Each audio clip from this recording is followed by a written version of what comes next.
அஸ்ஸலாமு அலைக்கும் வரஹ்மத்துல்லாஹி தஆலா வ பரகாத்துஹு. கண்ணியத்திற்குரிய இஸ்லாமிய சொந்தங்களே, புனிதமான ரமலான் நம்மை நெருங்கிக் கொண்டிருக்கிறது.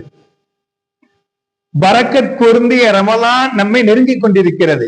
அல்லாஹ் ரப்புல் ஆலமீன் ரமலான் மாதத்துடைய எல்லா அமல்களையும் எல்லா வணக்க வழிபாடுகளையும் செய்கின்ற உடல் ஆரோக்கியத்தையும் உடல் வலிமையையும் உள்ளத்துடைய உறுதியும் அல்லாஹு தஆலா அனைவருக்கும் அல்லாஹ் தருவானாக. கண்ணியத்திற்குரியவர்களே, ரமலான் என்கிற அந்த அரபி வார்த்தைகளுக்கு பொருள் அர்த்தம் என்னவென்று சொன்னால், சுட்டு எரிக்கக்கூடியது.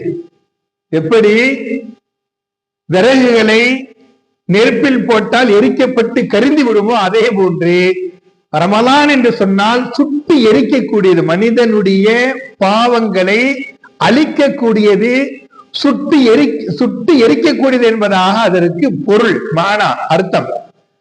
அப்ப ரமலானுடைய எல்லா அமல்களையும் செய்வதற்கு இப்பொழுது நாம் தயாராகிவிட வேண்டும். இன்னும் 10 நாள் தான் இருக்குது. நம்மை நாம் தயார்படுத்திக் கொள்ள வேண்டும். முக்கியமாக ரமலானிலே 3 விஷயத்தை நபிகள் நாயகம் ஸல்லல்லாஹு அலைஹி வஸல்லம் கூறுகின்றார்கள். முதலாவது, பசித்திருப்பது. நோன்பின் மூலமாக பசியோடு இந்த உலகத்தில் இருப்பது. இரண்டாவது, இரவு நேரங்களில் விழித்திருந்து தராவீஹ் தொழுகுவது. இரவு நேரத்திலே விழித்திருந்து தராவீஹ் தொழுகை தொழுகுவது.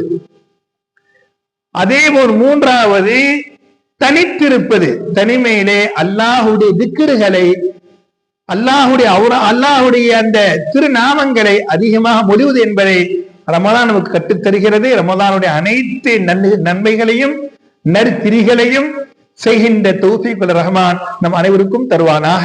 அஸ்ஸலாமு அலைக்கும் வரஹ்மத்துல்லாஹி தஆலா வ பரகாத்துஹு.